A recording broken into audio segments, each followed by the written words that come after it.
Cumprimento os amados irmãos em Cristo e os caros ouvintes com a gloriosa e santa paz do Senhor Jesus. A partir deste momento vamos dar início a um estudo bíblico intitulado ao tema Aquele que detém o Anticristo não é o Espírito Santo e nem é a Igreja. Amém? Vou repetir o tema deste estudo bíblico. Aquele que detém o Anticristo não é o Espírito Santo e nem sequer é a Igreja. Não é o Espírito Santo, nem é a Igreja. Este estudo vai estar baseado em 2 Tessalonicenses, capítulo 2. 2 de Tessalonicenses, capítulo 2. Vamos iniciar este estudo com uma oração para que Deus venha a abençoar. Senhor meu Deus e meu Pai, peço perdão por todos os meus, aleluia, pecados, quer tenham sido pensamentos, sentimentos, desejos, gestos, atos ou palavras, por ação, por omissão, por reação. Em nome de Jesus, perdoa as minhas falhas, Senhor. Tu és santo, Tu és maravilhoso, Tu és glorioso. Derrama a Tua glória hoje, meu Pai. Derrama a Tua glória.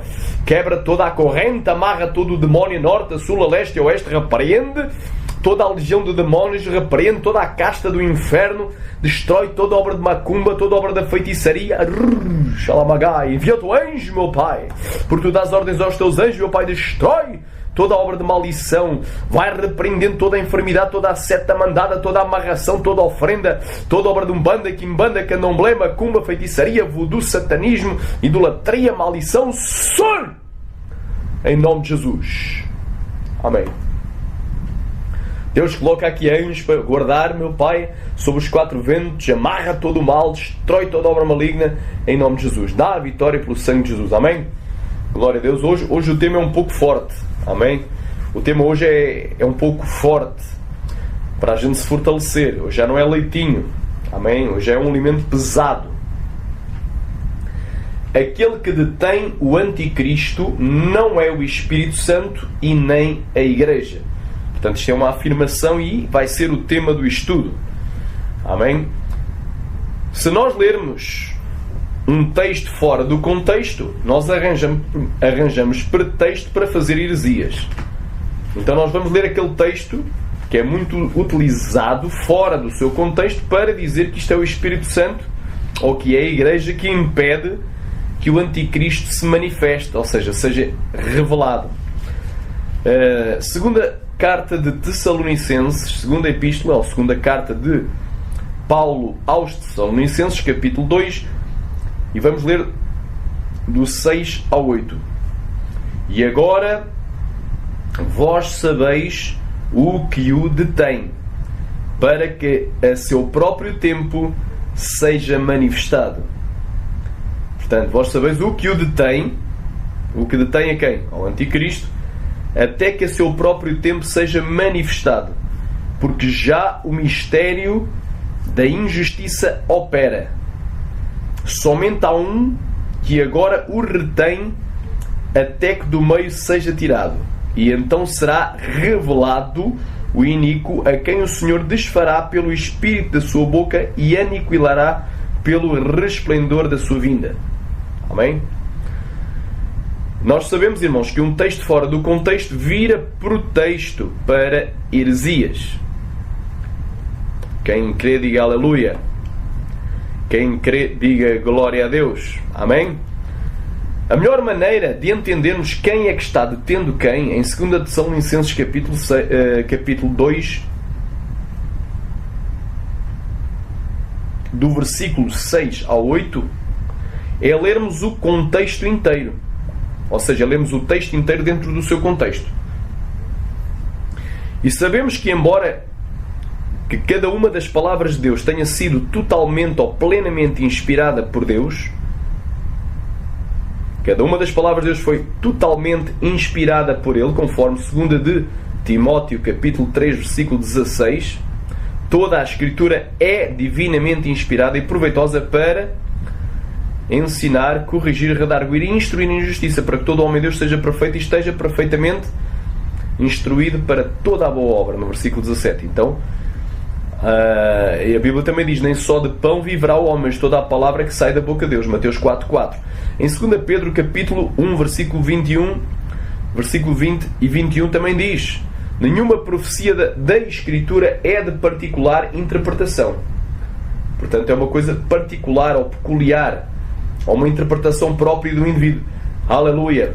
Porque a profecia nunca foi produzida pela vontade ou pela mente de homem algum, mas os homens santos de Deus falaram inspirados pelo Espírito Santo.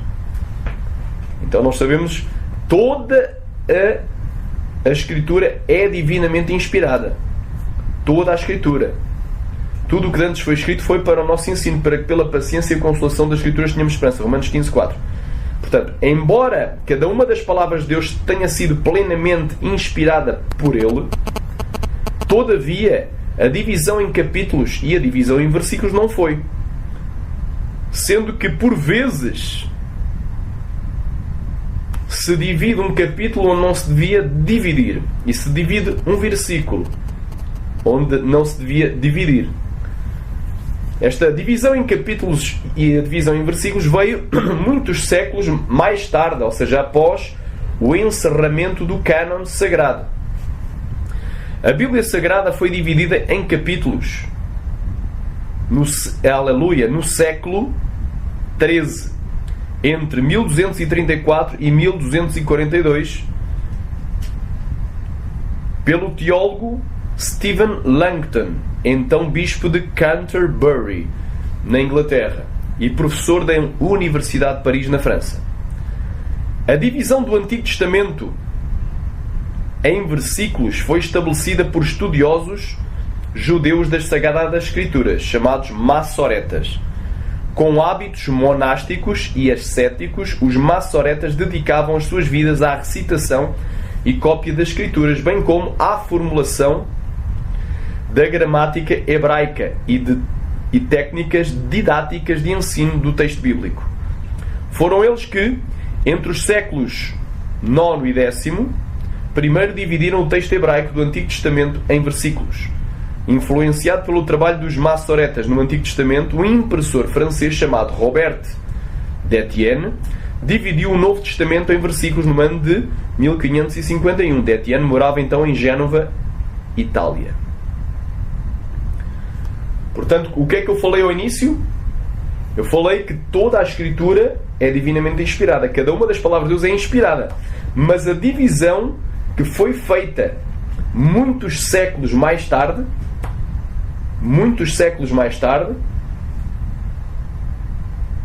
a divisão em capítulos foi feita só no século XIII. Glória a Deus. Só para tu entenderes. Então essa divisão que foi feita muitos séculos mais tarde não foi inspirada por Deus e por vezes falha. Por vezes dividem um assunto onde não devem dividir. Dividem um capítulo, um tema onde não devem dividir. Dividem um versículo, um subtema onde não devem dividir. Glória a Deus.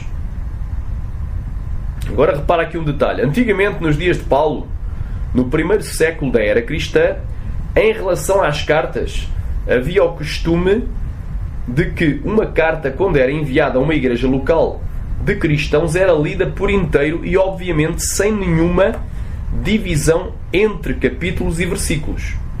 Colossenses capítulo 4, versículo 16 diz: e quando esta epístola tiver sido lida entre vós, fazei que também o seja na igreja dos Laodicenses, e a que veio de Laodiceia, lede a vós também. Portanto, havia o hábito de se enviar uma carta. Essa carta era lida e sabemos pela história que ela era também copiada, era feita uma cópia e era reenviada a outras igrejas. Por vezes eram lidas porções da Escritura, mas sempre essas porções deveriam ter sempre um contexto e não eram meros textos isolados. Lucas capítulo 4, versículo 16 ao 21. E chegando a Nazaré, onde fora criado, entrou num dia de sábado,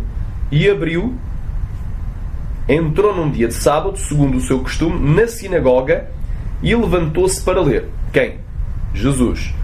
E foi-lhe dado o livro do profeta Isaías, e quando abriu o livro, achou o lugar em que estava escrito: o Espírito do Senhor é sobre mim, pois que me ungiu para evangelizar os pobres, enviou-me a curar os quebrantados de coração, a pregar a liberdade aos cativos e a restauração da vista aos cegos, a pôr em liberdade os oprimidos, a anunciar o ano aceitável do Senhor. E, cerrando, ou seja, fechando o livro e tornando a dar ao ministro, assentou-se, e aos olhos de todos na sinagoga, e os olhos de todos na sinagoga estavam fitos nele, ou seja, estavam fixados nele. Então começou a dizer-lhes: hoje se cumpriu esta escritura em vossos ouvidos. E o maior erro que podemos cometer neste caso particular desta carta do apóstolo Paulo aos Tessalonicenses é lermos somente o capítulo 2 de 2 Tessalonicenses, ou porções deste capítulo, ou meia dúzia de versículos, ou só 2 versículos como eu li. Eu li 3 versículos. Esse é o maior erro, pois quem lê somente o segundo capítulo de 2 Tessalonicenses poderá ficar confuso, poderá ficar certamente confuso ou tirar a conclusão errada quanto a qual seja a identidade de quem está detendo quem. Mas sabermos, se começarmos a ler desde o princípio desta carta, em 2 Tessalonicenses, logo no capítulo 1, versículo 1, só deveremos parar no versículo 12 do segundo capítulo, pois aí está um só tema. E qual é o tema? Será que o tema de 2 de Tessalonicenses é a manifestação do Anticristo? Não é. O tema da segunda epístola de 2 Tessalonicenses é a manifestação de Cristo, conforme nós já vamos ver. Portanto, o tema principal é a manifestação de Cristo. A manifestação do Anticristo é um tema secundário. Mas é algo que tem que ser mencionado para que as pessoas entendam. Para que Cristo venha, tem que ser manifesto o Anticristo. Leiamos toda a carta de 2 Tessalonicenses, desde o início ao fim, sem interrupções, até ao verso 12 do segundo capítulo. 2 Tessalonicenses, capítulo 1, versículo 1. Paulo, Silvano e Timóteo, à igreja dos Tessalonicenses, em Deus nosso Pai e no Senhor Jesus Cristo, graça e paz a vós da parte de Deus nosso Pai e da do Senhor Jesus Cristo. Sempre devemos dar graças a Deus por vós, como é justo, porque a vossa fé cresce muitíssimo e o amor de cada um de vós aumenta de uns para com os outros, de maneira que nós mesmos nos gloriamos de vós nas igrejas de Deus, por causa da vossa paciência e de fé em todas as vossas perseguições e aflições que suportais. Agora vou fazer aqui um parênteses para explicar. Amém? Portanto, a palavra perseguições vem de diogmos, perseguições, e aflições vem de telipsis. Portanto, por causa de todas as vossas perseguições e aflições. Esta palavra aflições vem de telipsis. E telipsis significa um ato de prensar, imprensar, pressão. Metaforicamente, opressão, aflição, tribulação, angústia e dilemas ou problemas. Amém? Este é o significado da palavra telipsis. Portanto, o apóstolo Paulo, Silvano e Timóteo se gloriavam dos irmãos que estavam em Tessalónica, os irmãos da igreja de Tessalónica, por causa da paciência em fé em meio de lutas, de provas, de perseguições e de tribulação. Em meio da tribulação, eles passaram por uma tribulação histórica. Amém? Isto era motivo de o apóstolo Paulo e os seus ajudantes, digamos, os seus ajudantes, Silvano e Timóteo, o jovem ministro Timóteo, Silvano, o amanuense, se gloriarem,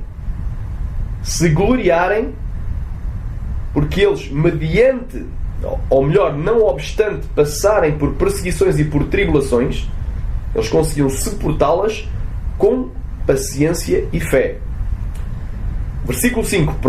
Prova clara do justo juízo de Deus, para que sejais ávidos por dignos do reino de Deus, pelo qual também padeceis. Quer dizer, para que alguém entre no reino de Deus, No mundo ele vai ter o quê? Ele vai escapar de tribulação, escapar de tribulações, escapar das aflições, escapar das angústias.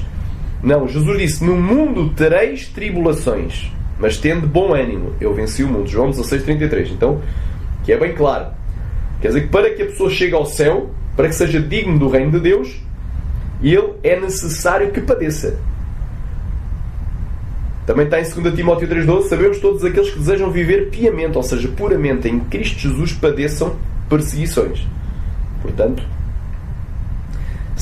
versículo 6: se é de facto justo diante de Deus que dê em paga tribulação, mais uma vez a palavra telipsis, tribulação, aos que vos atribulam. Este verbo atribulam vem de atribular, vem de telibo.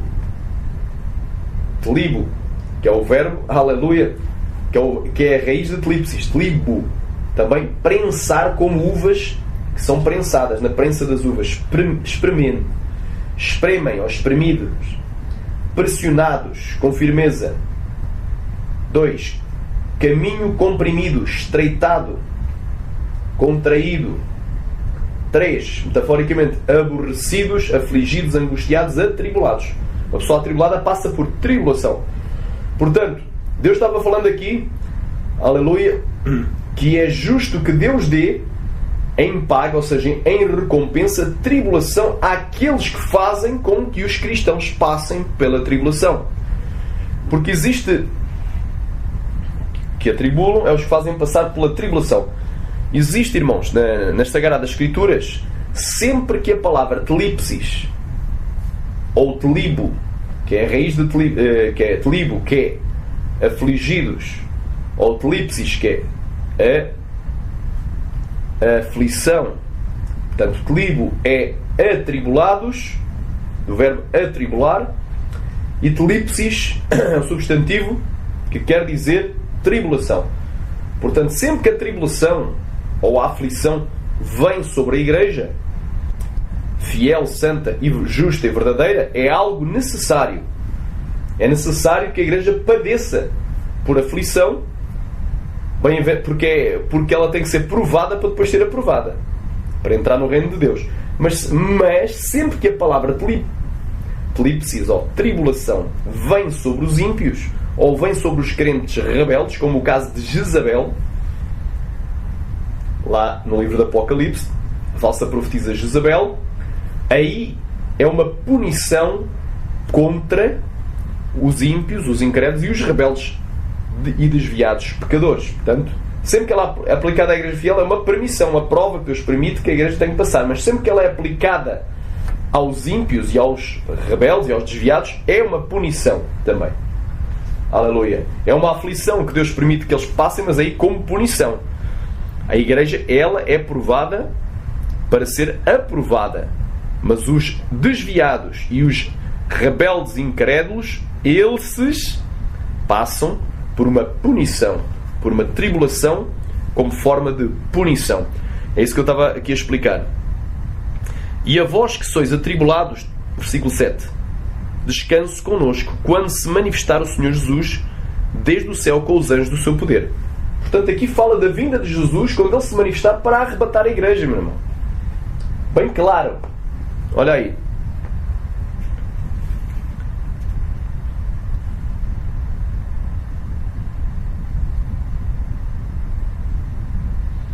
Glória a Deus. Quantos podem dizer amém? Quando Jesus se manifestar, esta palavra manifestar vem de apocalipsis e quer dizer ato de tornar descoberto, exposto, uma revelação de verdade, instrução concernente a coisas desconhecidas. Portanto, é uma instrução concernente a coisas desconhecidas, usada em eventos e coisas e pessoas até agora não presentes na mente das pessoas, tornam parte da sua realidade. Quando Jesus vier, até agora ninguém sabe como vai ser, mas aleluia, rabassuri, só pelo que está escrito nas Escrituras. Oh, glória a Deus. Mas quando Ele vier, aleluia, agora conheço em parte como também sou conhecido. Mas quando vier aquele que é perfeito, o que é em parte será aniquilado. Veremos face a face, seremos semelhantes a Ele. Como Ele é, nós o veremos. Então vai ser coisa gloriosa. Então Ele vai se revelar. Aqui, Apocalipse é o ato de tornar descoberto, exposto. É uma revelação da verdade. Então é algo revelado. 3. Também tem como significado manifestação e aparecimento. Algo que aparece, algo visível. Daqui não tem nada de invisível nem de secreto. Aqui neste verso. Aleluia. Portanto, a primeira manifestação que aparece em 2 Tessalonicenses é a manifestação de Cristo. Diz aqui: e a vós que sois atribulados, ou seja, que passais pela tribulação, que descanso connosco, quando se manifestar connosco. Porquê? Porque o apóstolo Paulo, Silvano e Timóteo iriam morrer, mas eles iriam participar da primeira ressurreição, porque os mortos ressuscitarão primeiro, e depois nós, os tivermos vistos, seremos transformados e juntamente arrebatados com eles nas nuvens a encontrar o Senhor nos ares, e assim estaremos para sempre com o Senhor. Portanto, consolai-vos uns aos outros com estas palavras. Está lá em 1 de Tessalonicenses capítulo 4, do 15 ao 17. Fala do arrebatamento. Então é bem claro. E a vós que sois atribulados, descanso connosco, quando se manifestar o Senhor Jesus desde o céu com os anjos do seu poder, como com labareda de fogo, tomando vingança dos que não conhecem a Deus e dos que não obedecem ao Evangelho de nosso Senhor Jesus Cristo, os quais, por castigo, padecerão eterna perdição, longe da face do Senhor e da glória do seu poder. Glória a Deus. Olha aí. Quando vier, aqui há um reforço. No versículo, aleluia, 7 fala de Apocalipse, que é a manifestação, aleluia, a manifestação do Senhor Jesus Cristo, ou seja, a revelação dele, o aparecimento dele, vindo dos céus visivelmente, por todo o olho verá. Acho que vem com as nuvens e todo o olho verá. Aleluia, Apocalipse 1:7. E diz aqui, bem claro, no versículo 10, o reforço que a primeira epístola de São Tessalonicenses fala da vinda de Jesus. Para dar quê? Descanso. Para dar descanso. Quem querer diga aleluia. Para dar descanso. Esta palavra descanso vem da anésis, quer dizer alívio. Alai, xarabacantaia. É o dia do arrebatamento. Aleluia. Que coisa tão linda. Quando vier para ser glorificado nos seus santos. A Bíblia diz sede santos porque eu sou santo, e depois vós também santos em toda a vossa maneira de viver, porque está escrito sede santos porque eu sou santo. 1 de Pedro 1, 15 e 16.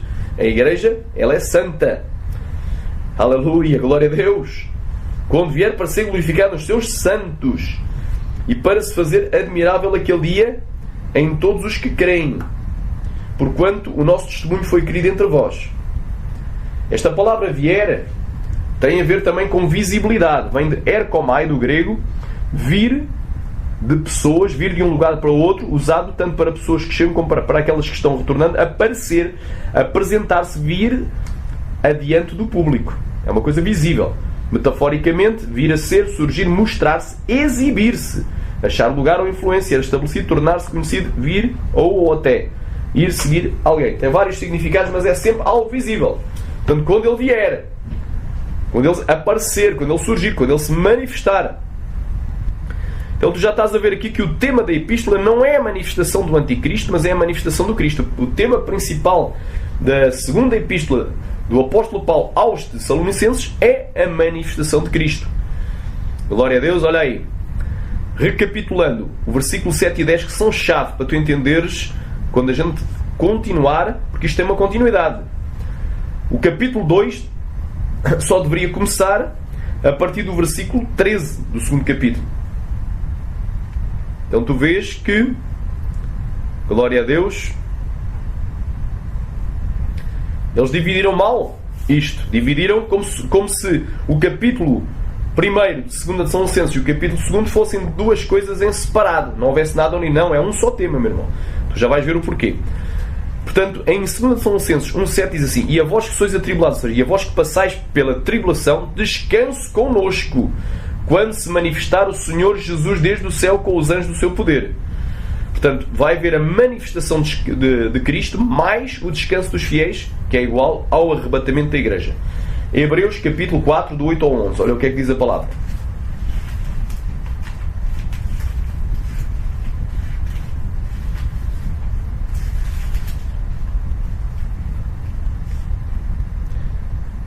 Porque se Josué lhes houvesse dado repouso, ou seja, descanso, Não falaria depois disso de outro dia. Portanto, resta ainda um repouso para o povo de Deus. Porque aquele que entrou no seu repouso, ele mesmo repousou das suas obras como Deus das suas. Procuremos, pois, entrar naquele repouso. É lá no céu, é no dia do arrebatamento.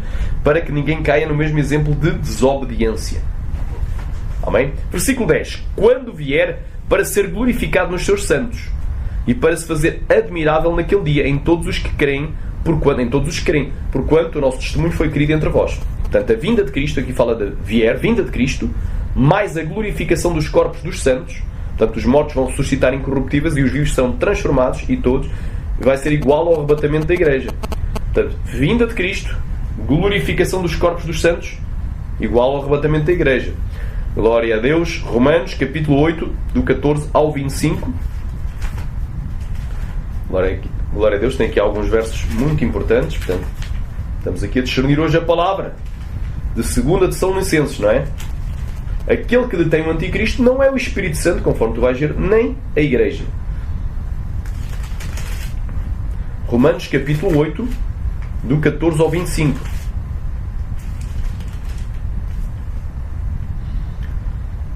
Porque todos os que são guiados pelo Espírito de Deus, esses são filhos de Deus. Porque não recebeste o espírito de escravidão para outra vez estares em temor, mas recebeste o espírito da adoção de filhos, pelo qual clamamos, Abba, Pai.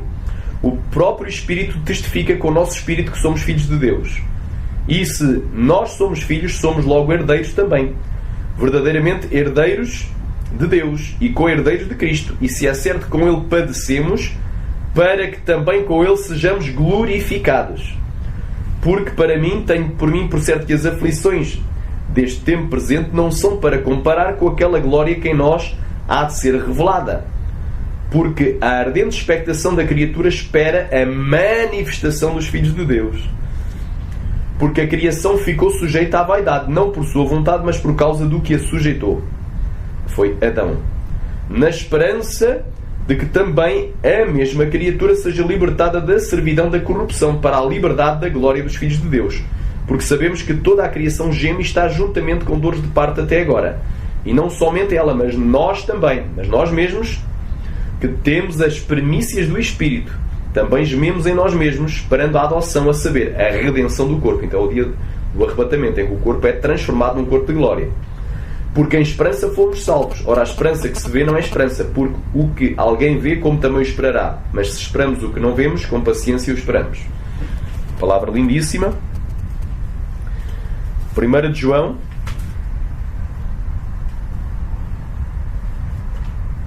Glória a Deus.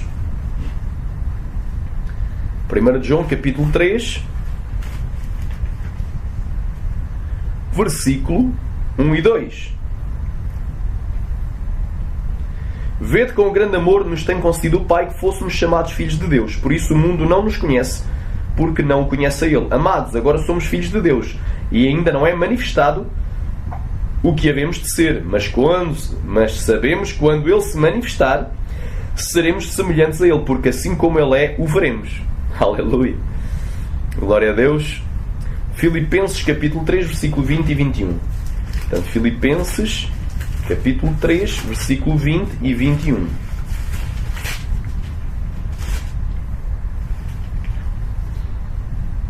Mas a nossa cidade está nos céus, de onde também esperamos o Salvador, o Senhor Jesus Cristo, que transformará o nosso corpo abatido para ser conforme o seu corpo glorioso, segundo o seu eficaz poder de lhe sujeitar também a si todas as coisas. Aleluia. De sujeitar também a si todas as coisas. Vai ser coisa lindíssima, gloriosa. Vai haver glorificação. 1 de Coríntios, capítulo 15, e versículo 39 ao 58.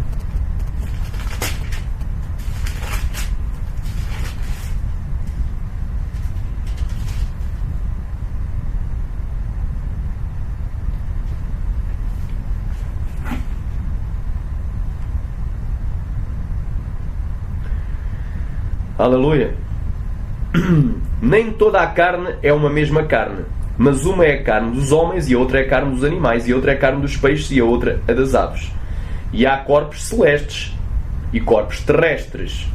Mas uma é a glória dos celestes e a outra a dos terrestres. Uma é a glória do sol e a outra a glória da lua. E uma a glória das estrelas. Uma é a glória do sol e outra a glória da lua. E outra a glória das estrelas. Porque uma estrela difere em glória de outra estrela. Assim também na ressurreição dentre os mortos, semeia-se o corpo em corrupção, ressuscitará em incorrupção. Semeia-se em ignomia, ressuscitará em glória. Semeia-se em fraqueza, ressuscitará com vigor. Semeia-se corpo natural, ressuscitará corpo espiritual. Há corpo natural e há também o corpo espiritual.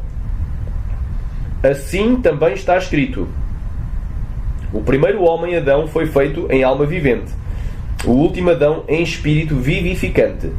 Mas não é primeiro o espiritual, senão o natural, depois o espiritual. O primeiro homem da terra é terreno, o segundo homem, o Senhor, é do céu.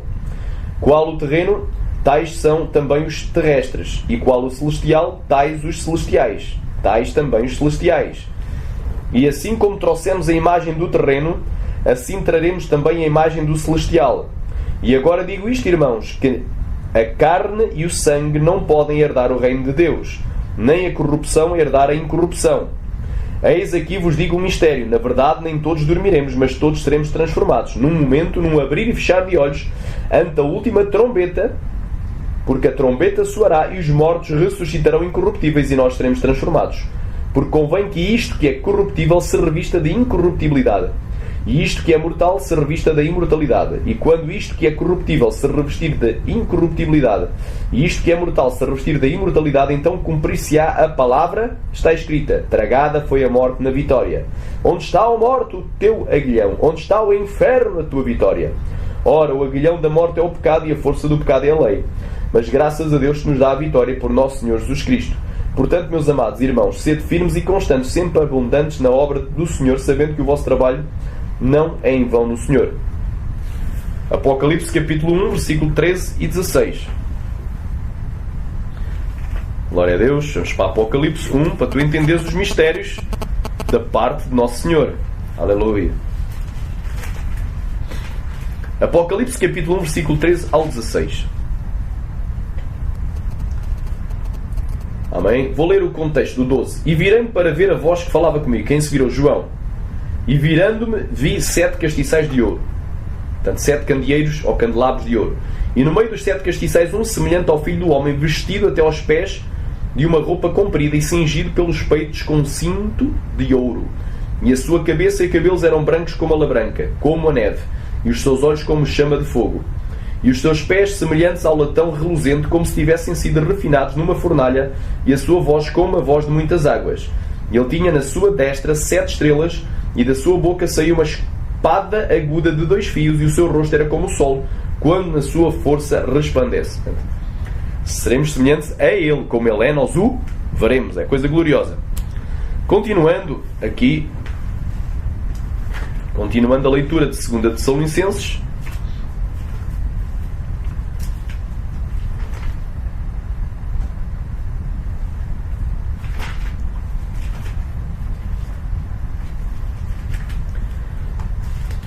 Vamos parar no versículo 10. Perdão.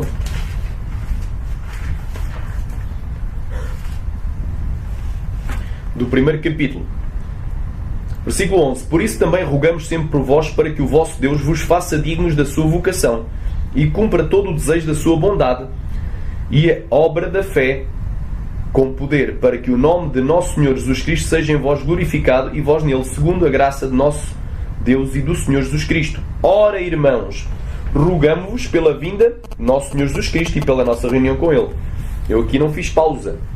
Segui para tu entenderes que no primeiro versículo do segundo capítulo fala precisamente do quê? Fala da manifestação do Senhor Jesus Cristo, que nós lemos no versículo 7 do capítulo anterior, e fala também da vinda dele. Aleluia, que é a mesma coisa. Quando vier para ser glorificado. Aleluia. Quando ele se manifestar desde os céus, com os anjos do seu poder. E agora aqui diz o quê? Ora, irmãos, rogamo-vos pela vinda de nosso Senhor Jesus Cristo e pela nossa reunião com Ele. Então o tema desta epístola, escrita por Paulo aos Tessalonicenses, mas não só aos Tessalonicenses, mas a todas as igrejas, porque a epístola tinha que ser relida lida, copiada e enviada às outras igrejas. Portanto, é para todos os cristãos de todas as épocas. Aleluia! Rogamos-vos pela vinda de Nosso Senhor Jesus Cristo e pela nossa reunião com Ele. Portanto, o tema é a vinda de Nosso Senhor Jesus Cristo e a nossa reunião com Ele. Ora, esta palavra vinda vem do grego parousia e quer dizer, primeiramente, presença, pela presença. Porque a Bíblia dizia assim: estaremos sempre com o Senhor. Quando nós fomos arrebatados, aleluia, a encontrar o Senhor nos ares, assim estaremos para sempre com o Senhor. Então estaremos sempre em Sua presença. Esta palavra parousia, vinda ou presença, significa uma série de eventos. Ela começa quando Jesus vier, aleluia, para o arrebatamento da igreja, mas continua, porque nós continuamos em presença dele durante os juízos que vão ser derramados sobre a terra no dia do Senhor, no também chamado grande e terrível dia da sua ira. Continua, porque nós continuamos em sua presença. Essa vinda inclui muita coisa, porque assim como na primeira vinda de Jesus, na primeira parousia, a primeira presença de Jesus, Jesus não apenas encarnou, não é? Aleluia, não apenas se fez carne, não apenas nasceu de uma virgem, mas ele teve a sua infância, aleluia, teve o seu batismo, glória a Deus, teve a sua fase adulta, cresceu, virou adulto, o seu batismo aos 30 anos, e teve o seu ministério de 3 anos e meio, com milagres, sinais, prodígios, curas e ensinos maravilhosos para a salvação dos pecadores. Teve a sua perseguição, o seu martírio, não é? E a sua morte na cruz para nos salvar. Incluiu o seu sepultamento, a sua ressurreição 3 dias depois de ser morto na cruz do Calvário.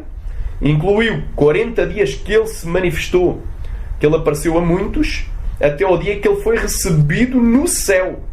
Foi recebido por uma nuvem, que ele ascendeu, foi arrebatado. E como ele, da mesma forma que ele foi arrebatado e toda a gente viu que estava lá, toda a gente viu subir, assim ele virá para buscar os seus escolhidos.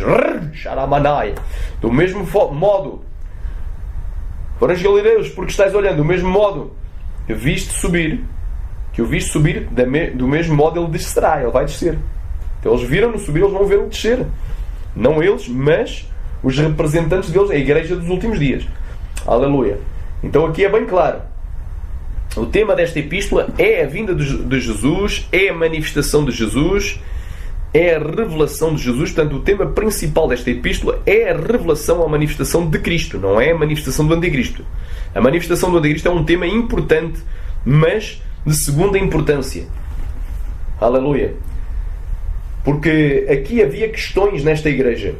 Os irmãos da igreja de Tessalónica tinham dúvidas em relação ao tempo da vinda de Jesus. Quando é que Jesus viria? Quando é que Jesus voltaria para buscar os seus escolhidos, para o arrebatamento? Então o Paulo aqui fala bem claro. Rogamos pela vinda de Nosso Senhor Jesus Cristo e pela nossa reunião com Ele. Portanto, esta palavra vinda vem de parousia. Primeiramente é presença. É a vinda, chegada, advento. Aleluia. Volta futura e visível de Jesus do céu, ressurreição dos mortos, julgamento final, estabelecimento formal e glorioso do reino de Deus. Portanto, porque estamos sempre em presença dele. Todos esses eventos incluem a sua parousia, a segunda parousia. Ele só vai vir outra vez. Ele não vai ter uma vinda em 2 fases. Não existe fases na Bíblia. Não existe, irmão. Aleluia. E assim como aos homens está ordenado morrer uma só vez, vindo depois disso o juízo, assim também Cristo, uma vez morreu pelos pecadores, voltará a segunda vez sem pecado para os que o aguardam para a salvação. Aleluia. Está lá em Hebreus. Jesus voltará a segunda vez. Não há a terceira vez. Ele veio uma vez, voltará a segunda vez. Glória a Deus. Então, está bem claro. Então, repara bem, quando é que nós vamos ser reunidos a Ele? Isto aqui é o tira dúvidas. No dia do arrebatamento. Então, o tema é a vinda de Jesus para o arrebatamento. Versículo 2. Que não vos movais facilmente o vosso entendimento. Ora, uma pessoa que não se move, ela está firmada na rocha. E não na areia movediça das filosofias, veja, não anda segundo ventos de doutrina, mas ela está firme, firmada na rocha. Está firme no seu entendimento. Tem paz, tem tranquilidade. Aleluia. Rabadaia. Nem vos perturbeis. Ora, uma pessoa perturbada fica desorientada. Anda segundo ventos de doutrina. Vai para cá e para lá. Aleluia. É uma pessoa que duvida. A Bíblia diz que alguém que quer sabedoria, peça a Deus que a todos dá liberalmente e não censura. Ser-lhe dada, peça porém com fé, não duvidando, porque aquele que duvida é semelhante à onda do mar, impelida de uma para outra parte pelo vento. Não pense tal homem que receberá do Senhor coisa alguma, homem inconstante que é e vacilante em todos os seus caminhos. Aleluia, glória a Deus. Rabachai, está lá em Tiago, capítulo 1. Então, glória a Deus. Então, não é para mover, nem para perturbar. Uma pessoa que não se move fica imóvel, fica no mesmo lugar, porque está firmado na rocha. Aleluia! Ramanagashai, e não na areia. Tem a casa na rocha, e pode descer as chuvas, correr os rios, soprar os ventos, combater aquela casa, mas não vai cair porque está firmada na rocha. Não anda segundo ventos de doutrina, não anda para cá e para lá, nem para aqui e para acolá. Glória a Deus. Quantos podem dizer amém? Ramanai, Suryasteri, Andalabaia. Oh, glória a Deus. É bem clara esta palavra. Nem vos perturbeis. Uma pessoa perturbada é uma pessoa que duvida, anda perturbada, anda de um lado para o outro, não sabe o que faz. Quer por espírito, porque existe o espírito do homem que só fala das coisas do coração do homem, existe o espírito imundo, que é o espírito da mentira, o espírito mentiroso, que é o demónio. Os demónios só falam mentira, falam porque eles só fazem a mentira, enganar, porque o pai deles, aleluia, o pai da mentira, aliás, e o rei dos demónios, Satanás, ele é mentiroso. E o pai da mentira, quando ele fala mentira, profere aquilo que é próprio, porque é mentiroso e pai da mentira. Então, há o Espírito também Santo, que é o Espírito da verdade, que nos conduz em toda a verdade. Aleluia. Só há um Espírito desses três que nos pode falar a verdade. Aleluia. Então não nos podemos perturbar nem pelo Espírito do homem, nem pelo Espírito imundo. Quer por palavra, porque existem homens que têm uma grande retórica, falam muito bem, têm uma grande lábia, que é chamada arte de bem falar, a retórica. Outros têm uma grande dialética, têm a arte de argumentar, têm resposta para tudo. Então não é para perturbar com gente que fala muito bem. Aleluia. Sharamanaya, Suryandasnéria. Quer por epístola, ou seja, carta. Hoje em dia existe muita coisa. Existe a Bíblia de estudo pentecostal, existe a Bíblia de estudo profética, existe a Bíblia de estudo da profecia. Existem livros de escatologia, teologia sistemática, escatologia, doutrina das últimas coisas. Existe o livro de Daniel e Apocalipse interpretados versículo a versículo. Existe também, aleluia, glória a Deus, comentários bíblicos. Vários tipos de estudo em papel. Então não é para perturbar por nada, por nenhum estudo, aleluia. Não é para mover nem para perturbar. Nem por espírito, nem por palavra, nem por carta, nem por comentário bíblico, nem por nada disso. Como de nós, porque o apóstolo Paulo diz: ainda que nós mesmos ao longe do céu vos anuncie outro evangelho, que vos seja maldito. Gálatas 1:8. Se vos seja maldito, que é anátema do grego, traduzido é maldito, que vos seja maldito. Se alguém pregar outro evangelho além do que nós vos temos anunciado, que vos seja maldito, ainda que nós mesmos. O apóstolo Paulo punha a hipótese de se desviar, então que seja maldito. Glória a Deus. Como se o dia de Cristo estivesse já perto. Ora, o dia de Cristo é o dia do Senhor, profetizado no Antigo Testamento, e que o apóstolo Paulo fala na sua primeira epístola, no capítulo 5, do 1 ao 4, que é o dia do arrebatamento, que é o dia da vinda dele, e nós os ficarmos vivos para a vinda do Senhor, de modo nenhum precederemos os que dormem. Porque os mortos ressuscitarão primeiro, e depois nós, os estivermos vivos, seremos transformados e juntamente arrebatados com eles nas nuvens a encontrar o Senhor nos ares, e assim estaremos para sempre com o Senhor. Portanto, consolai-vos uns aos outros com estas palavras. Aleluia. Mas, amados, acerca dos tempos e das estações, não tendes necessidade que alguém se vos escreva, porque vós sabeis muito bem que vós mesmos sabeis muito bem que o dia do Senhor virá como ladrão da noite. Portanto, o dia da vinda de Jesus para o arrebatamento é o dia do Senhor. E o Senhor, a Bíblia diz que toda a língua confessará, todos os joelhos se dobrarão, toda a língua confessará que Jesus Cristo é o Senhor, para a glória de Deus Pai. Então o dia de Cristo é o dia do Senhor. É o dia do Senhor profetizado também por Paulo, que seria o dia da vinda de Jesus, da parúcia de Jesus, a mesma palavra usada por Paulo na sua primeira epístola, no capítulo 4, versículo 15. Nós ficamos vivos para a vinda de Jesus, para a parúcia. Então Jesus vem arrebatar a sua igreja na vinda. Não há um arrebatamento secreto e depois a vinda, é na vinda. Alabar, só que esta vinda é antes que a sua ira comece a ser derramada. Esse é tema para outro estudo. Para não fugir do tema, estamos aqui a discernir quem é que detém quem. Aquele que detém o anticristo, será que é o Espírito Santo? Será que é a igreja? Já lá vamos, ainda não chegamos a essa parte. Mas para tu entenderes aqui, então não é para a gente se mover de um lado, nem ficarmos perturbados, nem irmos para aqui e para ali. Olha, Jesus está voltando nas luas de sangue. Vai vir agora nesta lua de sangue, vai vir em setembro de 2015, não veio. Vai vir não sei o quê, vai vir nas próximas luas de sangue. Mentira, meu irmão. E o pai da mentira é o diabo. Estão marcando datas para Jesus vir. O dia e a hora ninguém sabe. Mateus 24:36. Sabemos os tempos e as estações. Aleluia. Nós vamos saber porque Jesus só pode vir depois que os sinais da sua vinda estejam cumpridos. Porque em Mateus 24 os discípulos perguntaram para Jesus: qual é, mestre, diz-nos quando serão estas coisas? Que coisas? Não ficar pedra sobre pedra, o templo vir abaixo. E qual será o sinal da tua vinda, da tua parúcia, da tua chegada, da tua presença? É a mesma palavra que Paulo usou. Exatamente a mesma. Qual é o sinal da tua vinda? Então, qual é o sinal da tua parúcia, da tua vinda para arrebatar a igreja? Qual é o sinal da tua vinda? E do fim do mundo. Aleluia. E ele falou de vários sinais. Antes que aqueles sinais todos estejam cumpridos, do versículo 1 até ao versículo 31, aliás, do versículo 1 até ao versículo 29, até que aqueles sinais todos estejam cumpridos, ainda não está perto às portas. E olha aqui, diz assim, como de nós, como se o dia de Cristo estivesse já perto, ou seja, iminente. Vamos dizer, está iminente, não falta cumprir mais nada. Uns dizem que os sinais já estão todos cumpridos. Espera aí, mas o texto que fala dos sinais da sua vinda é Mateus 24. E se os sinais para a vinda de Jesus já estão todos cumpridos, quer dizer que houve sinais. E a doutrina da iminência diz que não depende de sinais, que a vinda de Jesus para o arrebatamento, que o arrebatamento da igreja não depende de sinais, que não é preciso cumprir nenhum sinal. Então aí já entra numa contradição. E essa palavra que fala dos sinais da sua vinda é Mateus 24. E se tu leres Mateus 24, vês que ainda não está cumprido. Porque um dos sinais da vinda de Jesus é o anticristo. E o anticristo ainda não veio. Está breve, mas ainda não veio. Aleluia. Um dos sinais é a abominação da desolação. É o anticristo violar o tratado que fez 3 anos e meio antes. Então isso ainda não está cumprido. Então tu vais ver, uns dizem que os sinais já estão todos cumpridos, e aí entram em contradição com a doutrina mesmo que eles professam, que é da iminência, e com Mateus 24, porque se há sinais eles não estão cumpridos. Vamos para Mateus 24 e ler, não estão cumpridos.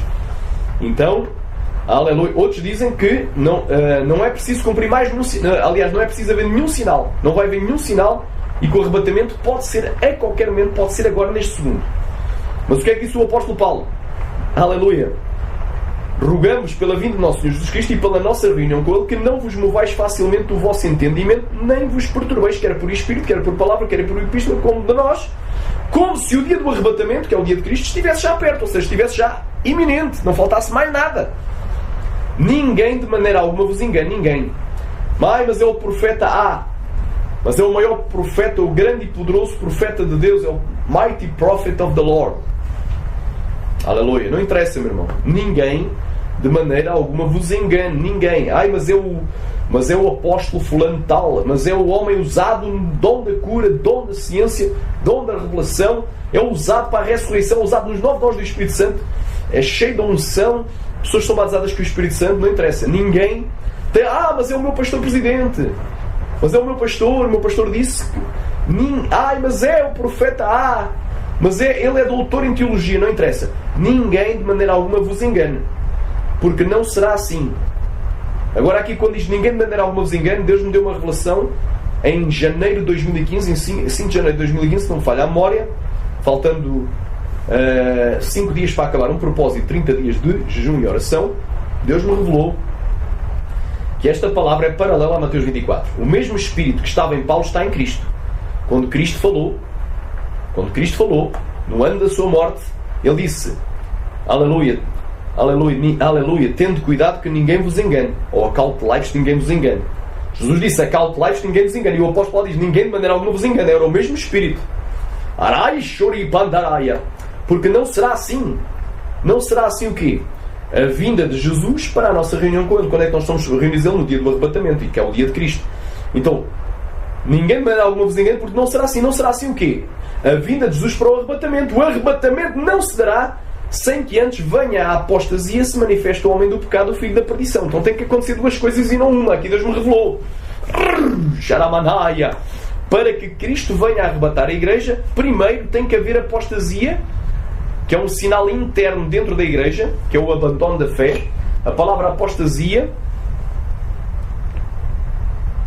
ela significa separação e deserção. Apostasia. Portanto, uma pessoa que se separa. Por exemplo, O marido está vivendo com a mulher, saiu de casa, se separou da mulher. Ou a mulher está vivendo com o marido, se separou do marido, saiu de casa. Neste caso, agora imaginando que o marido é Jesus, é o noivo. A mulher é a igreja. Quando a mulher se separa do marido, aleluia, ela se afasta, ela se desvia. Quando a noiva, quando os cristãos, as igrejas, quando os cristãos se desviam, eles são separados de Cristo. Eles entram na apostasia. Aleluia, desertam da fé. Estão alistados para a guerra. Ninguém que milita, ou seja, ninguém que guerreia, ninguém que combate se embaraça com as coisas desta vida, por forma a agradar aquele que alistou para a guerra. E as armas da nossa luta, da nossa guerra, do nosso combate, da nossa luta, não são carnais, mas sim espirituais. Então, nós somos soldados de Cristo.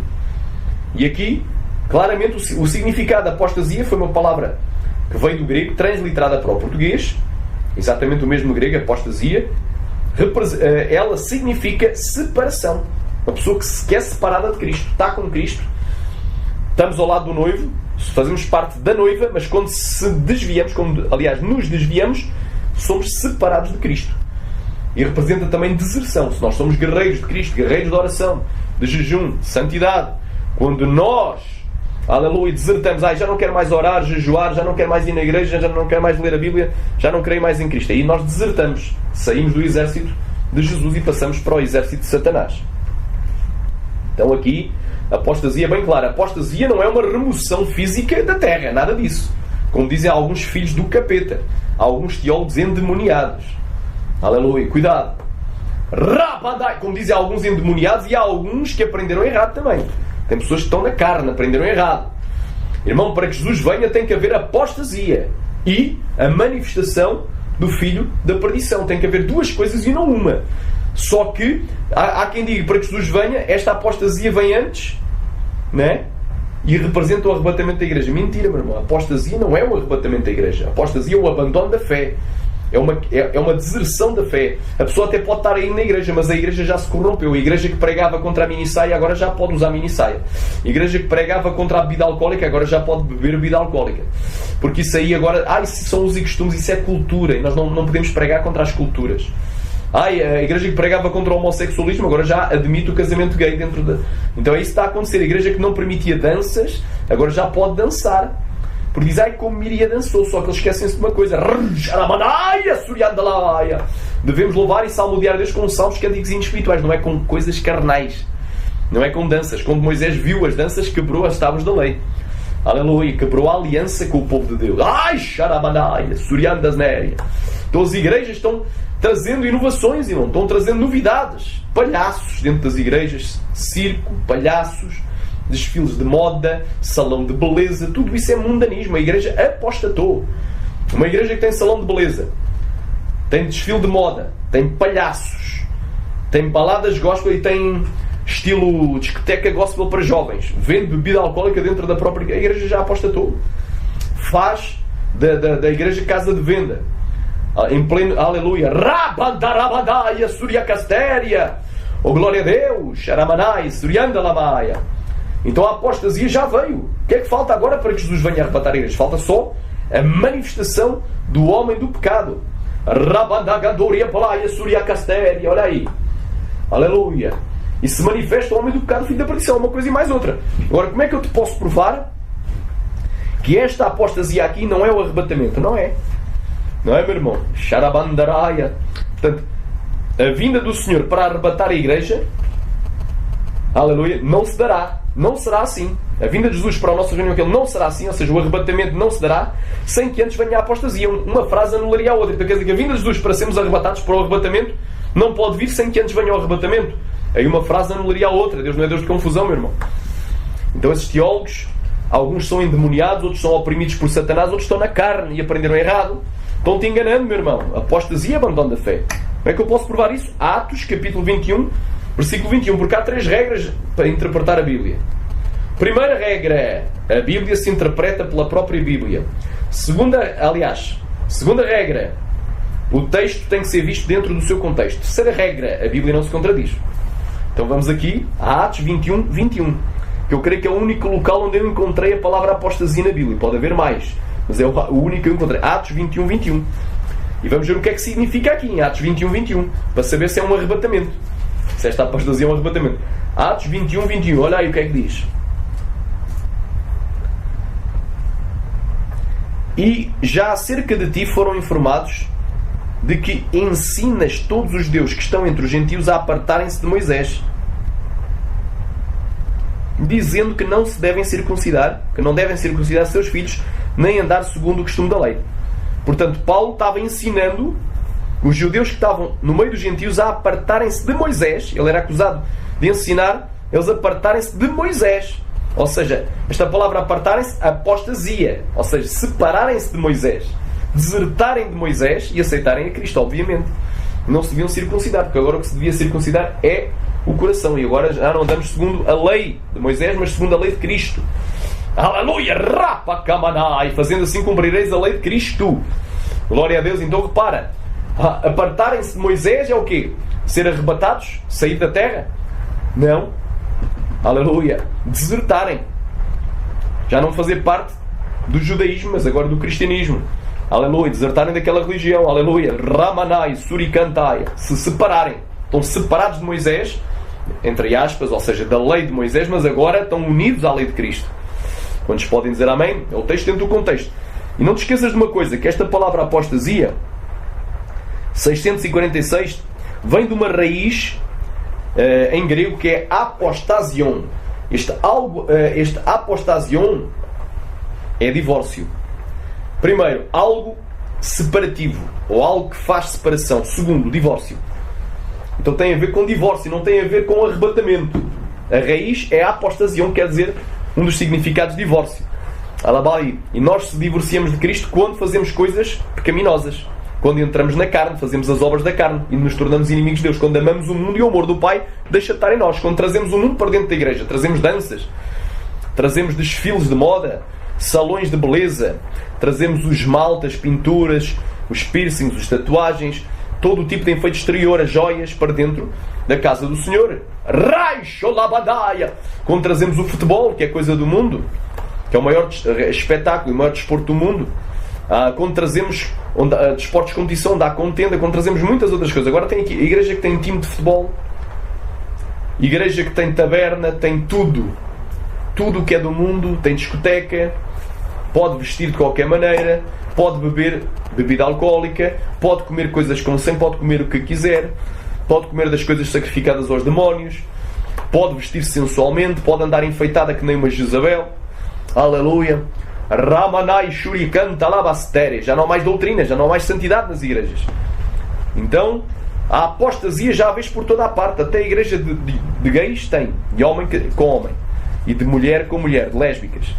Então, queres maior apostasia do que essa? Eu creio que não existe. Tem igreja de metaleiros, de metálicos, para abanar o capacete a ouvir música pesada.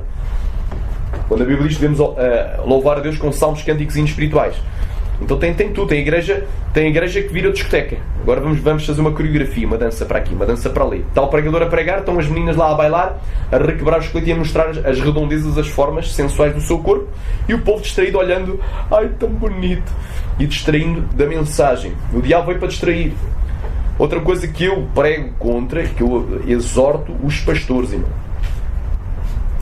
Amado do Pai, tu que és pregador da palavra de Deus, não precisas de música de fundo para pregar. Ou tens emoção, ou então não precisas estar a mexer com a emoção de ninguém metendo uma música de fundo. Tudo isso é apostasia, porque nós só captamos 20 a 30% daquilo, só guardamos e só conseguimos guardar 20 a 30% de tudo aquilo que a gente ouve.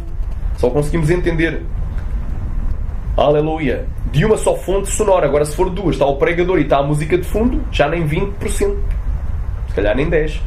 E Deus não é Deus de confusão. Quem é que quer que seja diminuída a palavra, que é poderosa para te salvar? O diabo. Então essa música de fundo faz parte da apostasia. Aleluia. À hora da pregação, não. Então repara aí, glória a Deus, já te provei aqui que a apostasia é um dos sinais. Tem a ver com separação de Cristo, divórcio de Cristo, antaramanaya, deserção de Cristo, desvio da fé. Aleluia. Quem crê, diga aleluia. Aleluia. Provei. Agora, Ninguém de maneira alguma vos engane, porque não será assim. Não será assim o quê? A vinda de Jesus para o arrebatamento. Não se dará sem que antes venha a apostasia e se manifesta. É uma coisa mais outra. Tem uma ligação, tem um i. E se manifesta o homem da perdição, o homem do pecado, o filho da perdição. Esta manifestação, glória a Deus, quem querer diga aleluia, esta manifestação do anticristo, quem querer diga aleluia, quem querer diga amém, vem da Apocalipto. Amém? É muito parecido a Apocalipsis. Quando se manifestar Jesus desde o céu. Agora quem se vai manifestar é o anticristo. Então será manifesto o homem do pecado, o filho da perdição. E se manifesta o homem do pecado, o filho da perdição. Ou seja, vai ser descoberto, vai ser revelado o que estava escondido ou oculto, exposto, tornar descoberto, tornar conhecido, tornar manifesto, trazido à luz o que antes era escondido. Então aqui estou provando em que é que consiste. Agora, em que é que consiste, é a pergunta que eu faço, em que é que consiste a apostasia? Aliás, em que é que consiste a manifestação? A apostasia, já sabes, é carnalidade, pecado e mundanismo, escândalos, aleluia, aberrações, profanações.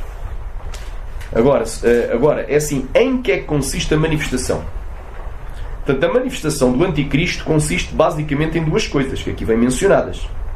O que é que ele vai fazer? O qual se opõe e se levanta contra tudo o que se chama Deus ou se adora. Aleluia, glória a Deus. E se tu abrires em Daniel capítulo 7, vais ver o que é que ele vai fazer, a bagunça que ele vai fazer.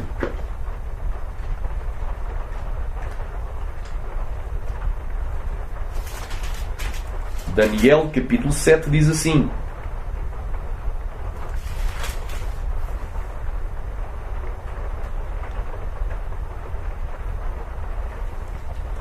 versículo 25: e proferirá palavras contra o Altíssimo, e destruirá os santos do Altíssimo, e cuidará em mudar os tempos e a lei.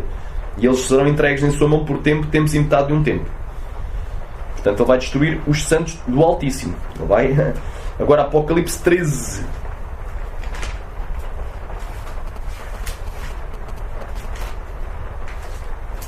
Apocalipse 13.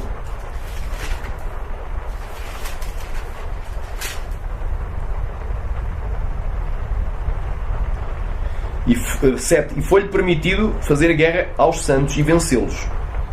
E deu-se-lhe poder sobre toda a tribo, língua e nação. Está bem? Ele vai fazer guerra e vai prevalecer, vai vencer contra os santos. Então está bem claro aqui, glória a Deus, o que é que vai acontecer. Portanto, a outra coisa, aleluia, o qual se assentará no templo de Deus querendo parecer Deus. Portanto, ele vai se declarar Deus. Quando é que isto acontece? A meio da 70ª semana de Daniel. Então tu vês, para que Jesus venha arrebatar a sua igreja, tem que vir primeiro a apostasia, e a apostasia já há vez por todos os lugares, mas vai haver uma apostasia mais aguda ainda, quando o anticristo se manifestar e impor a marca da besta obrigatória na mão ou na testa. Já estão chipando pessoas e o povo ainda anda a dormir. Já há locais em que as pessoas compram e vendem com o próprio chip, como em Espanha, em Barcelona. As pessoas ainda estão a dormir no ponto. A Suécia quer acabar com o dinheiro vivo, passar a ser dinheiro digital. E o evangelista Francisco, segundo a revelação que Deus lhe deu, uma das fases, a última fase antes de vir a marca da besta, é o dinheiro sair de circulação e vir o dinheiro digital. E depois então vir mesmo essa marca da besta, que eu creio que seja ou o chip ou algo ainda mais sofisticado, mais pequeno, através da nanotecnologia. E já existe essa tecnologia para todos recebam na mão ou na testa. Então o povo ainda anda a dormir. Então o que é que vai ter que acontecer? Ele vai sentar. Quando é que ele se vai sentar? No tempo de Deus querendo parecer Deus. Daniel capítulo 9, versículo 27. Diz assim: e ele firmará aliança com muitos por uma semana, ou seja, por 7 anos. E na metade da semana, ao fim de 3 anos e meio, fará cessar o sacrifício e a oblação. E sobre a asa das abominações virá o asselador. E isso até à consumação. E o que está determinado será derramado sobre o asselador. O que é que disse Jesus sobre isto? Glória a Deus. Portanto, o evento-chave é a meio. É a manifestação da besta. Manifestação do anticristo, desta vez como besta. Glória a Deus. Mateus capítulo 24 diz assim, versículo 15: Quando, pois, virdes que a abominação da desolação de que falou o profeta Daniel está no lugar santo, quem lê, entenda. É algo futuro. Portanto, para que Jesus venha e arrebate a igreja, tem que acontecer duas coisas e não hoje. Aliás, e não uma. Duas coisas e não uma. Tem que haver apostasia e se manifesta o homem do pecado, o filho da perdição. E a manifestação da besta. Portanto, apostasia mais a manifestação do anticristo a meio da 70ª semana de Daniel. Então, estou aqui provando, por A mais B, o que é que vai suceder. Quem querer, diga aleluia. Agora aqui, vamos aqui para o versículo 5 de Tessalonicenses. Que é versículo 5 de 2 de Tessalonicenses. Diz assim: Não vos lembrais que estas coisas vos dizia quando ainda estava convosco? E agora vós sabeis o que o detém. Portanto, o versículo 5 diz: Não vos lembrais que estas coisas vos dizia quando ainda estava convosco? Então isto era algo que era sabido pelos cristãos ali de Tessalónica. Paulo falava com eles, eles sabiam o que é que estava detendo, ou seja, o que é que estava impedindo o anticristo de se manifestar. Aleluia. Aleluia. Versículo 6. E agora vós sabeis o que o detém. O pronome neutro. Para que a seu próprio tempo seja manifesto. Ou seja, manifestado. Seja revelado. Porque já o mistério da injustiça opera. Somente há um que agora o detém até que do meio seja tirado. Então, já nos dias do apóstolo Paulo, já operava o mistério. Mistério é coisa oculta. Vem de mysterium. Algo escondido, secreto, mistério, propósito ou conselho oculto. O mistério da iniquidade, a anomia, a condição daquele que não cumpre a lei. Daquele que desobedece, daquele que é rebelde à lei. Daquele que profana a lei. Então, tu aqui estás a ver algo tão tremendo, algo tão glorioso. Oh, glória a Deus. Já nos dias do apóstolo Paulo, o mistério da iniquidade operava. Glória a Deus. Somente há um que agora o detém. Isto agora é um pronome masculino. Há um que agora o detém. Não é uma. Não é a igreja que detém. Isto é a igreja. Pastor, não é a igreja. Porque a igreja é a eclesia, é feminino. É o nome feminino. O pronome masculino. Então, o que o detém? Há um que detém o anticristo, que impede o anticristo de se manifestar como besta. Aleluia! Glória a Deus! Há um que detém. Há um que impede. Até que do meio seja removido. Raish alabacás. Estás a entender? Alabai. Já naqueles dias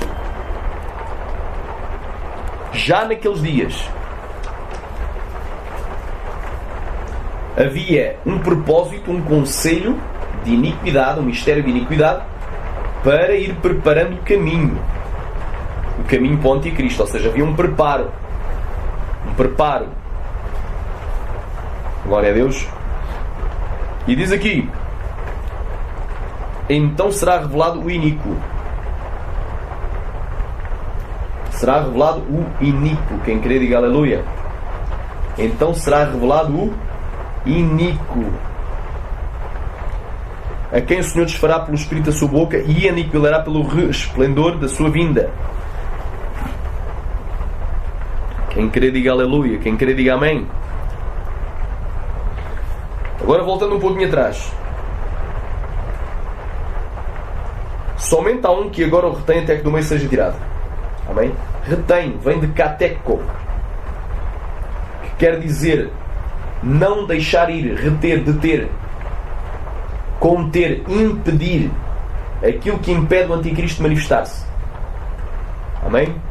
Portanto, tem a ver com reter, deter, não deixar ir. Há um que não está deixando que o mal possua o anticristo, já vais ver.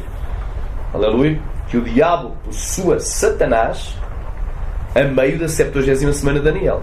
Portanto, já está aqui a dica para saberes quem é que detém quem. Aleluia.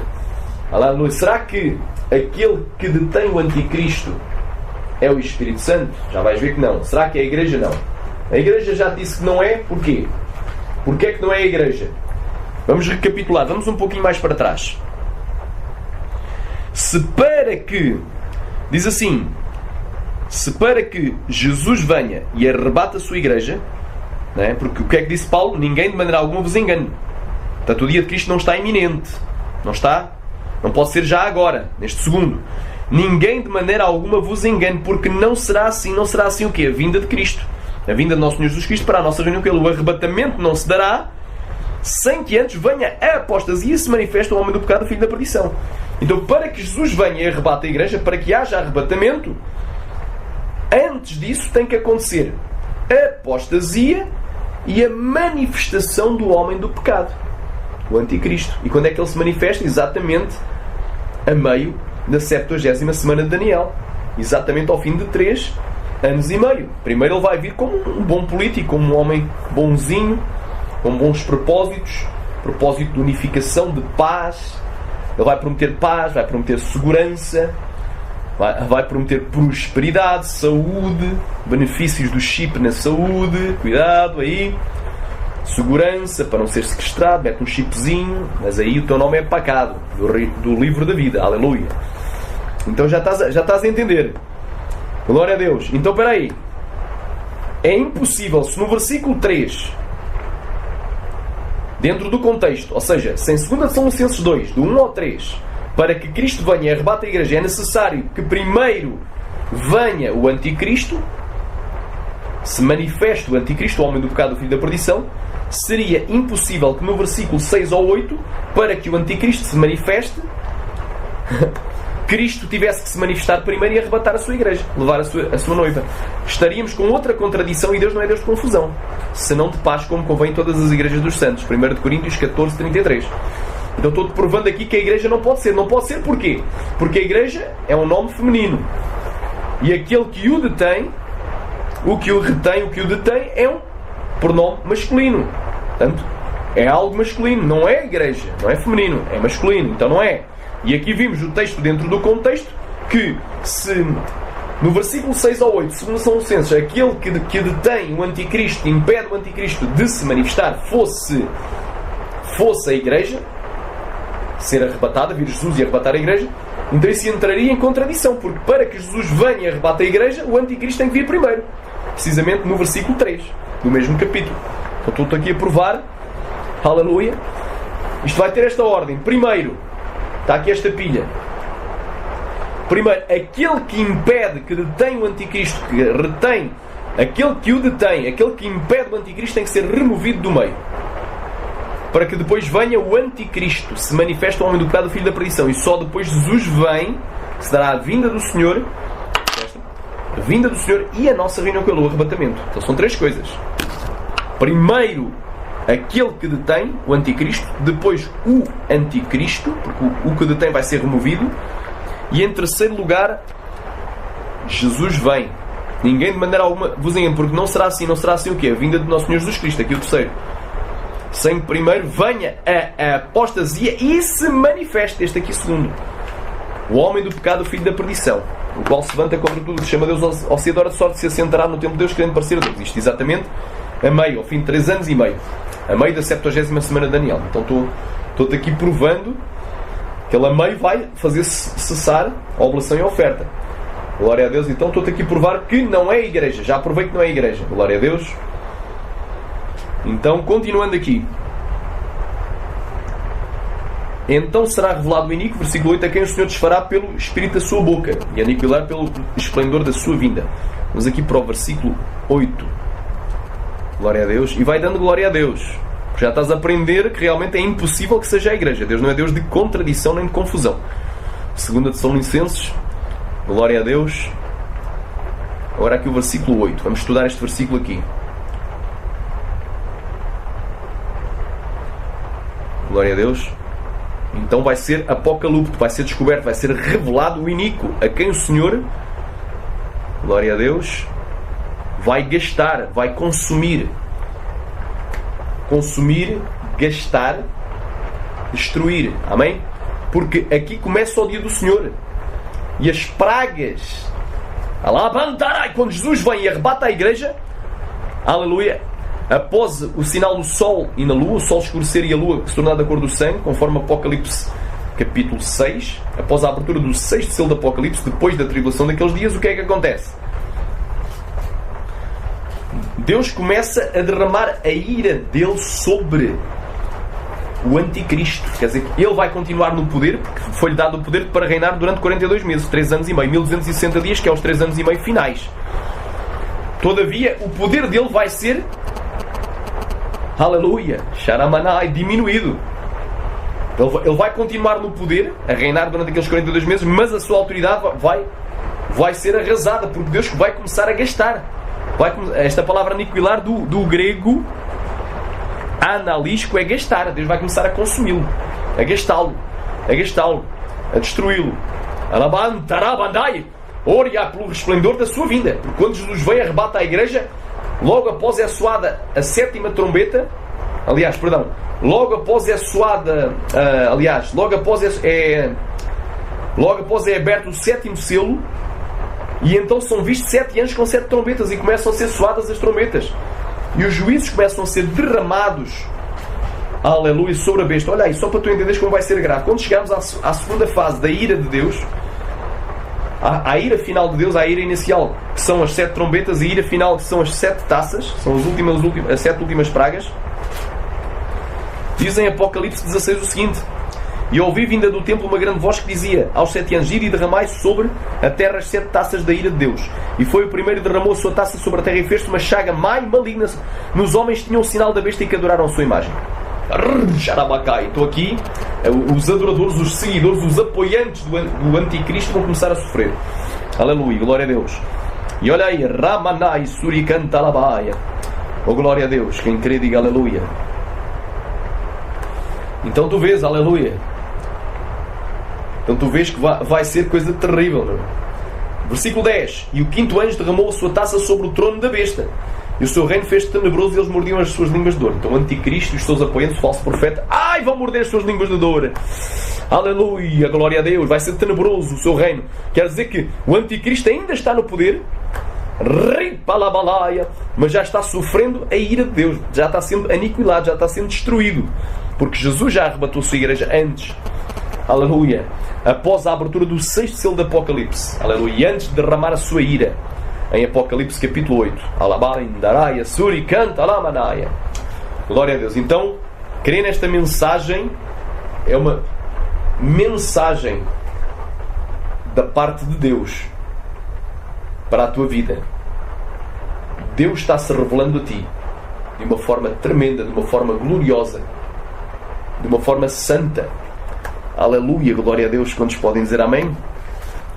Vamos continuar aqui a leitura. É esse que é a segunda eficácia de Satanás, é esse cuja vinda, aleluia, porque o anticristo também vai ter uma parúcia, também vai ter uma chegada. E a chegada dele não é só um dia e acabou. Vai ser, ele vem, aleluia, assina o acordo com muitos por uma semana, depois viola o acordo, a vinda, e depois ainda tem, ele só vai ser destruído na Batalha do Armagedom, 30 dias após o final da 70ª semana de Daniel. No final dos 1290 dias. Aleluia. Está lá em Daniel 12, 11 e 12. Então é esse cuja vinda, é a segunda eficácia de Satanás. Quer dizer que a manifestação do anticristo é segundo o poder de Satanás. Então tu já começas a ver, para que o anticristo se manifeste, Satanás tem que entrar nele completamente, para que ele se manifeste como besta. Aleluia. Então, vai haver várias coisas, irmão. Vai haver várias coisas, a gente já vai estar lendo aqui. Porque em Apocalipse 13 diz que ele vai receber uma ferida da espada e vai viver.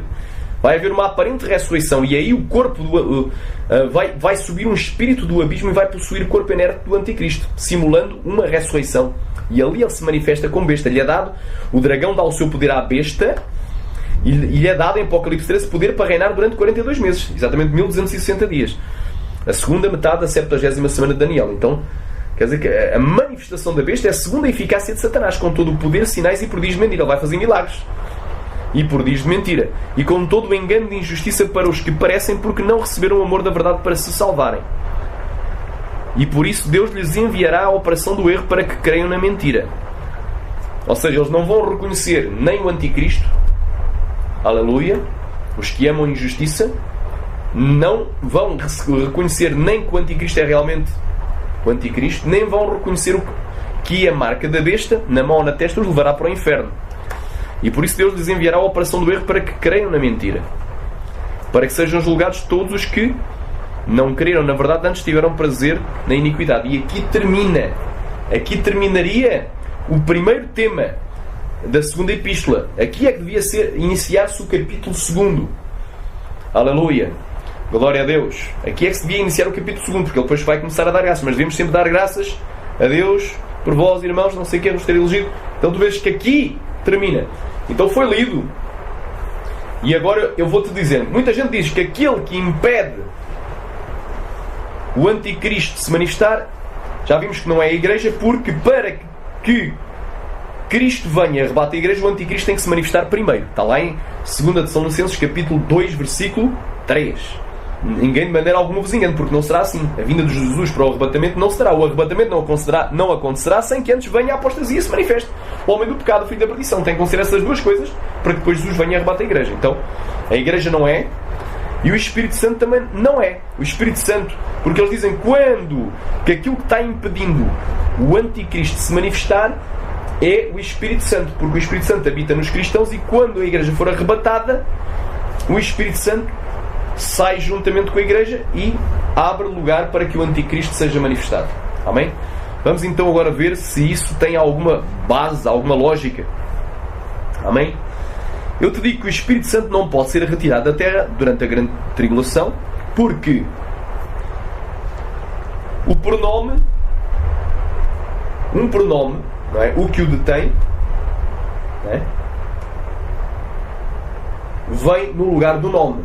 E o nome Espírito Santo, conforme nós lemos, não aparece em todo este contexto. Não aparece desde o versículo 1 do primeiro capítulo até ao versículo 12 do segundo capítulo. Não aparece o Espírito Santo. Então, ninguém pelo texto te vai provar que é o Espírito Santo, porque não vem. O pronome aparece no lugar do nome. Então, logo por aí, é difícil de te provarem que é o Espírito Santo. Segundo, o Espírito Santo não pode ser removido da terra porque o Espírito Santo, ele é Deus. E Deus está em toda a parte.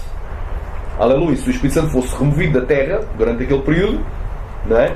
Deus deixaria de estar em toda a parte. E o que é que diz o Salmo 139? Entraria em contradição e Deus não se contradiz. A palavra de Deus não se contradiz, é uma das regras. A Bíblia se interpreta pela Bíblia, o texto dentro do contexto, e a palavra de Deus não se contradiz. São as 3 regras essenciais que todo cristão deve ter na interpretação bíblica. Agora aqui, vamos ler aqui Salmos 139 e vou-te provar. E olha o que é que diz aqui. Vais ficar espantado. Senhor, tu me sondaste e me conheceste. Tu sabes o meu assentar e o meu levantar. De longe entendes o meu pensamento. Cercas o meu andar e o meu deitar. Conheces todos os meus caminhos. Não havendo ainda palavra alguma na minha língua, eis que logo, ó Senhor, tu te conheces. Tu me cercaste por detrás e por diante. Tu puseste sobre mim a tua mão. Tal conhecimento é para mim maravilhosíssimo, tão alto que não o posso atingir. Para onde me irei do teu Espírito? Espírito Santo.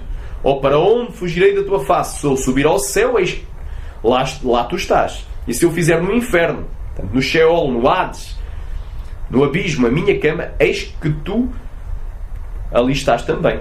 Portanto, então, se eu subir ao céu, está lá o Espírito Santo. E se eu descer ao Sheol, ao inferno, está lá o Espírito Santo também. Se eu tomar as asas da alva, além do alvorecer, se habitar nas extremidades do mar, aleluia, nas partes mais profundas do mar, até ali a tua mão me guiará e a tua destra me susterá. Se eu disser de certo que as trevas me encobrirão de ti, então a noite será a luz à roda de mim, nem ainda as trevas me encobrirão de ti. Mas a noite resplandece como o dia, as trevas e a luz são para ti a mesma coisa. Pois possuíste as minhas entranhas, cobriste-me no ventre da minha mãe. Eu te louvarei por teu modo assombroso e tão maravilhoso fui feito. Maravilhosas são as tuas obras e a minha alma o sabe muito bem. Os meus ossos não te foram encobertos quando no oculto fui feito e entretecido pelas profundezas da terra. Os teus olhos viram o meu corpo ainda informe. E no teu livro foram escritas todas estas coisas, as quais em continuação foram formadas, quando ainda nenhuma delas havia. E quão preciosos me são, ó Deus, os teus pensamentos. Quão grandes são a soma deles. Se as contasse, seriam em maior número do que a areia. Quando acordo ainda estou contigo. Amém? Só até aqui. Então já vimos, se eu subir ao céu, Deus está lá. Se eu descer ao inferno, estou lá. Se habitar nas extremidades do mar, Deus está lá. Arrais, o Espírito Santo está lá. Então, para aí. Como é que é possível? Não é? Glória a Deus. E olha aqui. O Espírito Santo não pode ser removido da terra durante a grande tribulação, porque haverá salvação durante a grande tribulação. Como é que eu posso provar isso? Vais ver em Apocalipse, capítulo 7, versículo 9. Diz assim: e depois destas coisas olhei e eis aqui uma grande multidão que ninguém podia contar, de todas as nações, tribos e povos e línguas, que estavam diante do Cordeiro diante do trono e perante o Cordeiro, trajando vestes brancas e com palmas nas mãos, e clamavam com grande voz, dizendo: salvação ao nosso Deus que está sentado no trono e ao Cordeiro. Aleluia, glória a Deus. Versículo 13. E um dos anciãos me falou, dizendo: estes que estão vestidos de vestes brancas, quem são e de onde vieram? E eu disse: Senhor, tu o sabes. E ele disse-me: estes são os que vieram da grande tribulação e que lavaram as suas vestes e as branquearam no sangue do Cordeiro. Por isso estão diante do trono de Deus e o servem de dia e de noite no seu templo. E aquele que está sentado sobre o trono os cobrirá com a sua sombra. Nunca mais terão fome, nunca mais terão sede, nem calor, nem sol algum cairá sobre eles, porque o Cordeiro que está no meio do trono os apacentará e lhes servirá de guia para as fontes vivas das águas. E Deus limpará dos seus olhos toda a lágrima. Rapanamanai, olha que coisa tão linda. Chorabanda rabando riondolgou. Orianda labás, Saramanai, Suriandas néria. Uma grande multidão de todas as nações apareceu no céu. Isso é o quê? O arrebatamento, meu irmão. Logo após a abertura do 6º selo do Apocalipse, antes da abertura do 7º selo do Apocalipse. Alabandaraba Surya Cantarabanai. Precisamente no início do dia do Senhor e antes que a sua ira seja derramada. Então veja, eles foram salvos, atravessaram a grande tribulação, passaram pela grande tribulação e foram salvos. Quem é que os convenceu? Porque o Espírito Santo convence o homem do pecado, da justiça e do juízo. Está lá em João 16, do 8 ao 10. Aleluia, glória a Deus. E foi Jesus quem disse em João capítulo 3, versículo 5: ora, aquele que não nascer da água e do Espírito não pode entrar no reino de Deus. Então eles nasceram da água e do Espírito. E em Apocalipse 20 também fala. 20, versículo 4: e vi tronos e assentaram sobre eles e foi-lhes dado o poder de julgar. E vi as almas daqueles que foram degolados, ou seja, decapitados pela guilhotina, ou por faca, ou por espada, pelo testemunho de Jesus e pela palavra de Deus, e que não adoraram a besta nem a sua imagem, e não receberam sinal em suas testas nem em suas mãos, e viveram e reinaram com Cristo 1000 anos. Mas os outros mortos não viveram até que os 1000 anos se acabaram. Esta é a primeira ressurreição. Bem-aventurado e santo é que ele tem parte na primeira ressurreição. Sobre este não tem poder a segunda morte, mas serão sacerdotes de Deus e de Cristo e reinarão com ele 1000 anos. Então aqui todo provando. Este aqui tiveram durante a grande tribulação, não adoraram a besta, não receberam a sua imagem, não se prostraram durante a sua imagem, não receberam a marca da besta na mão ou na testa, e, aleluia, ressuscitaram, participaram da primeira ressurreição e reinaram com Cristo 1000 anos. Então quem é que os convenceu durante a grande tribulação? O Espírito Santo, que estava aqui convencendo eles. Então estou provando. Para além disso, também Apocalipse capítulo 7 nos fala, glória a Deus, que houve 144.000 selados, todas as tribos. Então, selados, aleluia, glória a Deus. Quem é que nos sela, aleluia, com o selo da promessa? É o Espírito Santo, 2 Coríntios 1, 22. Olha aí, vou ler aqui.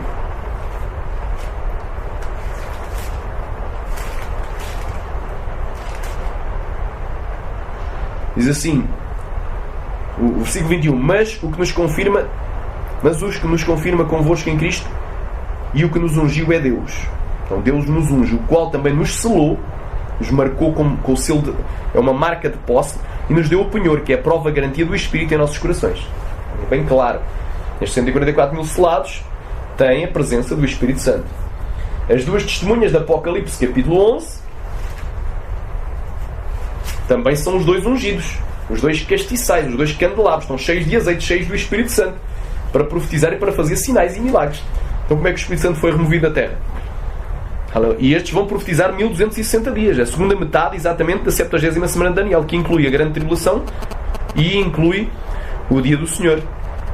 Oh, glória a Deus. Então inclui todo esse período da grande tribulação, que durará dias, que vão ser amputados, abreviados por causa dos filhos, e inclui o dia do Senhor, logo após a abertura do 6º selo do Apocalipse. Então tu vês aqui,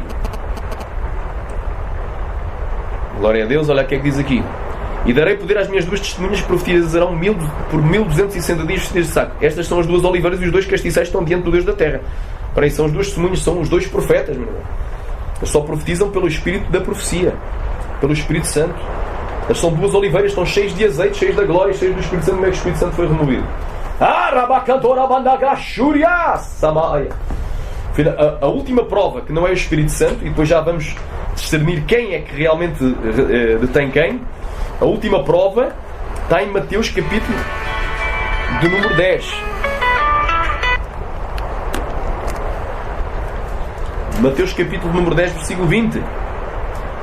Porque não sois vós quem falará. Olha aí.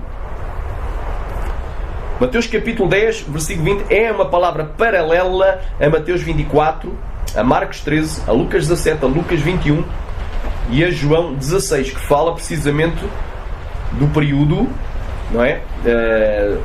Do período que antecede a vinda de Jesus, que inclui a 70ª semana de Daniel, o seu início que é o princípio das dores, e inclui também a grande tribulação. Agora, olha o que é que diz aqui. Versículo 17. Acautelai-vos, porém, dos homens, porque eles vos entregarão aos sinédrios,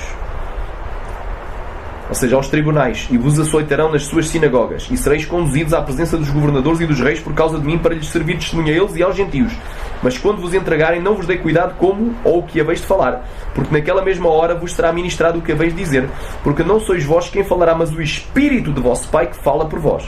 E o irmão entregará à morte o irmão, e o pai o filho, e os filhos se levantarão contra os pais e os matarão. E odiados todos sereis por causa do meu nome, mas aquele que perseverar até ao fim, esse será salvo.